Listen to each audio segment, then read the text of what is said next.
अस्सलाम वालेकुम। Class 7 subject है जनरल साइंस, चैप्टर नंबर 2 और लेक्चर नंबर आपका 2 है।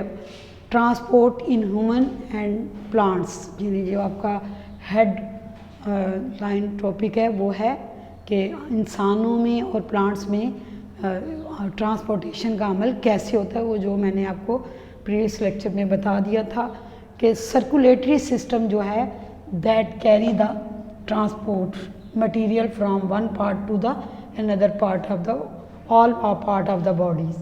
ठीक है, उसमें सर्कुलेटरी सिस्टम में मैंने आपको 3 पार्ट्स बताए थे कि ब्लड वेसल्स होती हैं, ब्लड होता है और हार्ट मेन ऑर्गन होता है जो कि ट्रांसपोर्ट मटेरियल करता है from heart to all part of the body. Now what is the heart? तो heart is a muscular organ, यानी मस्कुलर ऑर्गन का मतलब है कि ये कॉन्ट्रैक्ट एंड रिलैक्स कर सकता है, यानी अगर इसको दबाया जाए तो यूं और यूं ये हो सकता है। तो so heart is a muscular organ and its size is about equal to our fist, यानी हमारी एक मुट्ठी की बंद मुट्ठी कर लें तो इतना इसका साइज़ है। अब हार्ट की तरफ देखें, आपको ये फिगर जो है वो नज़र आ रही है। ठीक है, फिगर में देखें आपको ज़रा, ये थोड़ा सा कॉम्प्लेक्स किस्म की जो कॉम्प्लिकेटेड सी ये फिगर है, लेकिन यहाँ मैंने थोड़ी सी इसको आसान सी फिगर में भी कन्वर्ट किया है। यानी आपका हार्ट जो है कंसिस्ट ऑफ 4 चैम्बर्स। ठीक है, इधर भी उन्होंने दिखाया हुआ है ये और ये दरमियान में ये पार्टीशन है।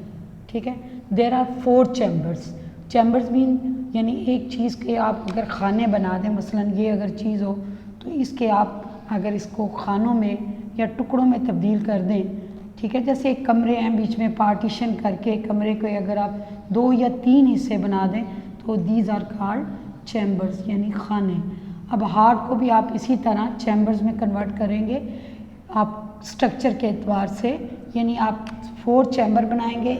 एक है लेफ्ट आर्ट्रियम, एक है राइट आर्ट्रियम, लेफ्ट वेंट्रिकल और राइट वेंट्रिकल, यानी 4 चैम्बर है। आप किस तरफ आएँ स्ट्रक्चर, पहले आपने स्ट्रक्चर अगर आप हेडिंग देना चाहते हैं ठीक है, नहीं तो जैसे आपकी उसमें निशान में आपको लगा दूंगी वैसे ही आपने करना है। हेडिंग देना चाहें तो आप दे सकते हैं।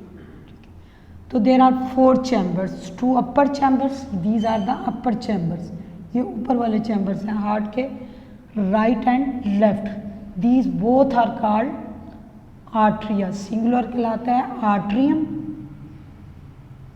और कोलेक्टिवली यानी अगर हम दोनों को प्लूरल के हिसाब से देखें तो these are called atria. No lower chamber, यानी 2 निचले चैम्बर जो हैं, निचले खाने जो हैं, they are called right and left ventricles.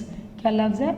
Ventricles, यानी atria and two ventricle there are 4 chambers of heart. We are divided heart into a 4 chambers. Now अब यह है कि हार्ट कैसे वर्क करता है या कैसे काम करता है, उसका फंक्शन क्या है, यानी हार्ट का काम क्या है। बेसिकली मैंने आपको हार्ट का वर्क बता दिया या हार्ट का फंक्शन बता दिया। Supply to the food material, पिछले लेक्चर में मैं थोड़ा सा बताया था, सप्लाई फूड मटेरियल, इसके अलावा ऑक्सीजन, ठीक है, जो कि एब्जॉर्ब हो जाती है किसमें, ब्लड में। ठीक है, ऑक्सीजन और रिमूवल ऑफ वेस्ट मटेरियल, ये मैंने आपको कल बताया था कि सर्कुलेटरी सिस्टम का काम है कि फूड और ऑक्सीजन को सप्लाई करना to all part of the body. All part of the body means all cells of the body, जो आपने 6 क्लास में पढ़ा था कि तमाम लिविंग ऑर्गेनिज्म किसके बने हुए हैं, सेल्स के बने हुए हैं। और सेल्स वर्क करता है उस वक्त जब उसको क्या मिलती है, एनर्जी मिलती है, और एनर्जी उसको कौन देता है, फूड देता है। No supply of food and oxygen, जब आप खुराक को चबा लेते हैं, ऑक्सीजन सांस के ज़रिए लंग्स में ले जाते हैं, then these food and oxygen absorb into a blood, तो वो ब्लड में एब्जॉर्ब होती है, then reach to all part of the body. Now how this food and oxygen and waste material, ठीक है, reach to the blood, how the work heart is a work. तो कैसे करता है? फर्स्ट ऑफ ऑल जो आपके दोनों आर्टरिया है, बोथ आर्टरिया कॉन्ट्रैक्ट, यानी जब वो कॉन्ट्रैक्ट करते हैं, ये दोनों कॉन्ट्रैक्ट करते हैं तो ब्लड जो है वो वेंट्रिकल में आ जाता है, यानी from the right atria carry blood from the atrium to the right ventricle and from the left atria blood carry to the left ventricle. No, अब होता क्या है कि राइट जो आपका आर्टरिया है उसमें होता है डीऑक्सीजनेटेड ब्लड, जो तमाम बॉडी से कार्बन डाइऑक्साइड जो कि हमारे जिस्म के लिए ठीक नहीं है उसको जिस्म से रिमूव करना होता है, बाहर निकालना होता है सांस के ज़रिए। ठीक है, यानी एक्सहेलिंग और इनहेलिंग आपने पिछले चैप्टर में पढ़ा है कि ऑक्सीजन अंदर ले जाना जो है इनहेलिंग है, ठीक है, और कार्बन डाइऑक्साइड को बाहर निकालना एक्सहेलिंग है। तो कार्बन डाइऑक्साइड का जिस्म से बाहर निकलना ज़रूरी होता है। अब तमाम बॉडी से ब्लड जो है वो डीऑक्सीजनेटेड ब्लड आता है राइट आर्टरी में, ठीक है, और इसी डीऑक्सीजनेटेड को राइट जो आर्टरिया है वो लाता है राइट वेंट्रिकल, ठीक है। उसके बाद दूसरा जब आर्टरिया यानी लेफ्ट आर्टरिया जब कॉन्ट्रैक्ट करता है तो carry the blood to the right left ventricle. अब लेफ्ट वेंट्रिकल में जो ब्लड होता है वो होता है ऑक्सीजनेटेड मीन कि इसमें the blood riched with the oxygen, the blood which riched with the carbon dioxide.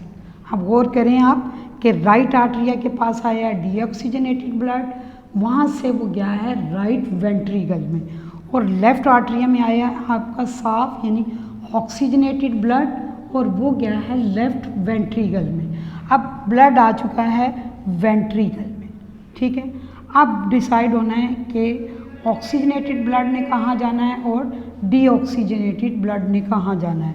तो राइट वेंट्रिकल में डीऑक्सीजनेटेड ब्लड जो है वो ले जाएगा लंग्स की तरफ यानी फेफड़ों की तरफ, ताकि कार्बन डाइऑक्साइड को सांस के ज़रिए यानी एक्सहेलिंग के ज़रिए जो है वो बॉडी से रिमूव कर सके। और लेफ्ट वेंट्रिकल में ब्लड आएगा ऑक्सीजनेटेड ब्लड, जिसमें क्या होगी ऑक्सीजन, और वो तमाम बॉडी को सप्लाई कर दिया जाएगा ताकि वहाँ पर ऑक्सीडेशन हो यानी खुराक के साथ जो है वो ऑक्सीजन मिले और उसके बाद आपकी बॉडी को क्या मिले, एनर्जी मिले।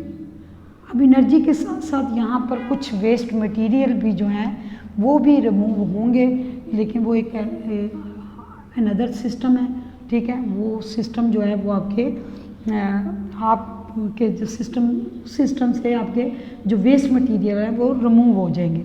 अब कार्बन डाइऑक्साइड भी आपके लिए यहाँ पर वेस्ट मटेरियल है, यानी ये कार्बन डाइऑक्साइड ये ऑक्सीजन है, और ये कार्बन डाइऑक्साइड जो है ये ब्लड जो है वो डीऑक्सीजनेटेड, ये भी वेस्ट मटेरियल है जो कि सांस लेने के दौरान जो है remove from the body. No, अब है कि जब ब्लड जो है वो बॉडी से इन दोनों लंग्स से आता है राइट आर्टरी लंग्स से नहीं, यहाँ से लंग्स से आता है लेफ्ट वेंट्रिकल से, यानी लंग्स से आता है ऑक्सीजनेटेड ब्लड, ठीक है, और डीऑक्सीजनेटेड ब्लड आता है राइट आर्टरिया में।